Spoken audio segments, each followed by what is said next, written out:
Assalamualaikum warahmatullahi wabarakatuh. Kami dari kelompok 9, saya Gini Susanti, Saya Dahayu Mirani. Saya Tina Agustina. Kami akan menjelaskan bagian-bagian surat dan juga menganalisis contoh surat. Nah, untuk contoh surat yang pertama ada surat undangan dari kelurahan. Surat undangan sendiri memiliki struktur yang pertama, kop surat, kemudian disusul tempat tanggal, lampiran, dan hal. Kemudian ada alamat penerima, salam pembuka, isi, salam penutup, dan ditutup, tanda tangan, dan juga nama terang dari pengirim surat tersebut. Nah, teman-teman di sini bisa dilihat contoh surat. Nah, yang pertama ada kop surat. Di kop surat ini berisi mengenai logo dan juga nama instansi.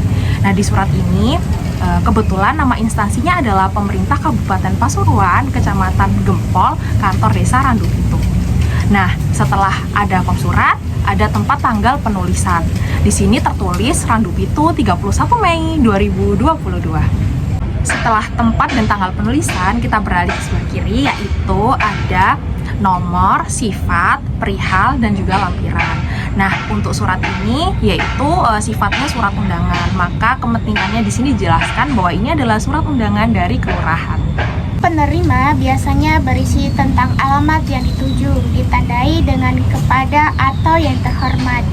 Kemudian ada salam pembuka. Salam pembuka berisi tentang pembukaan salam ditandai dengan hormat atau salam agama, yaitu Assalamualaikum atau salam sejahtera. Kemudian ada isi. Isi berisi tentang perincian kegiatan yang akan dilaksanakan ditandai dengan hari, tanggal, jam, dan tempat. Oke, untuk bagian selanjutnya bisa dilihat di samping kiri saya, itu ada struktur salam penutup. Namun pada surat ini tidak dituliskan bagaimana salam penutup tersebut. Nah, setelah struktur salam penutup biasanya akan diikuti tanda tangan dan nama terang. Dan pada surat ini dituliskan Kepala Desa Randupitu Muhammad Fuad beserta tanda tangannya. Dan di bagian yang terakhir ada notaben atau catatan tambahan. Karena pada saat surat dibagikan terjadi PPKM, jadi ada catatan tambahan bagi penerima surat untuk menggunakan masker. Tetapi struktur ini bersifat opsional, yang artinya bisa ditambahkan dan bisa tidak digunakan. Untuk selanjutnya analisis surat dari surat undangan Kelurahan Randupitu. Nah, pada kop surat terdapat kesalahan pada penulisan jalan, nomor, dan telepon itu disingkat. Seharusnya tidak boleh disingkat. Jadi kalau misalkan jalan, kita tulis jalan, bukan JL atau JLN. Kalau untuk nomor itu harus ditulis nomor, bukan no titik ya. Dan untuk telepon kita juga sama, tidak boleh disingkat, harus telepon, bukan TELP gitu ya.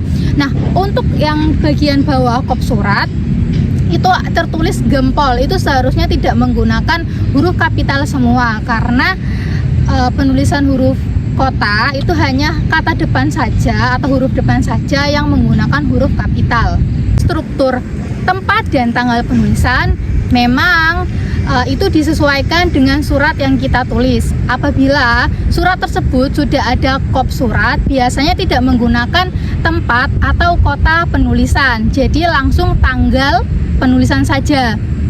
Nah, selanjutnya pada struktur nomor, sifat itu biasanya opsional, digunakan kalau memang dibutuhkan saja. Yang terpenting harus ada lampiran dan perihal. Tapi pada surat di samping saya ini, karena lampiran itu tidak ada, sehingga tidak perlu dituliskan kata lampiran.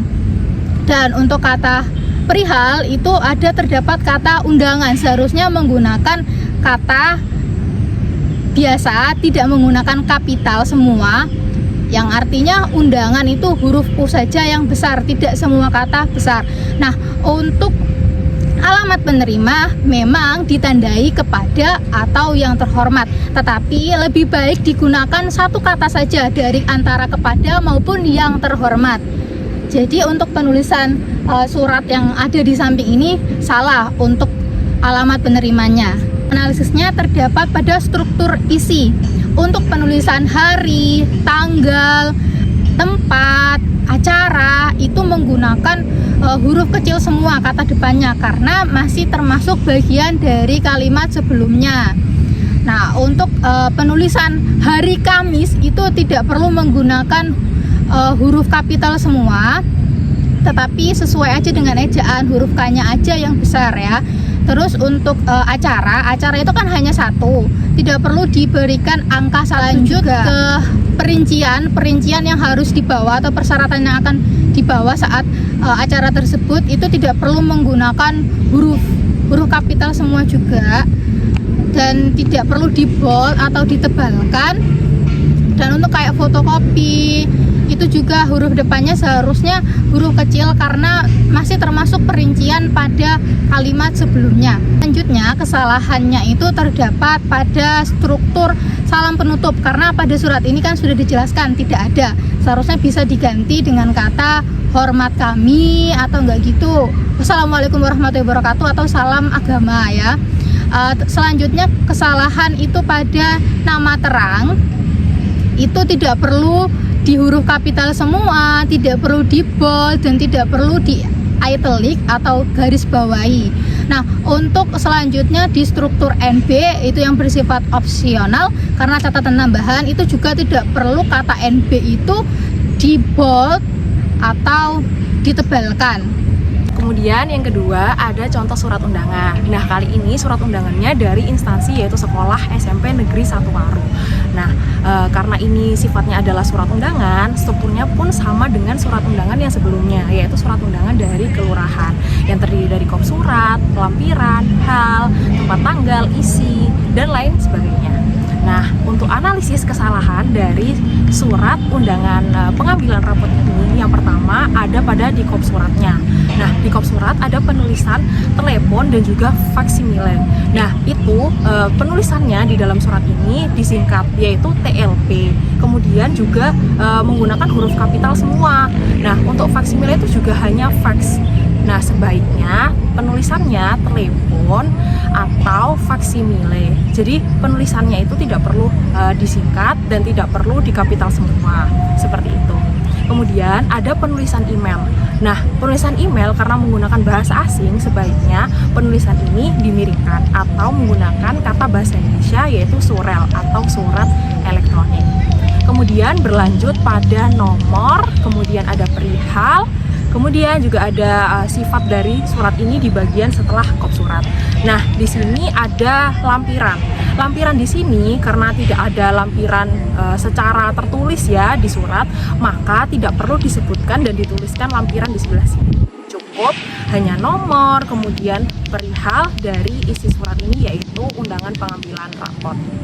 Kemudian untuk penulisan dari tempat dan tanggal pembuatan surat.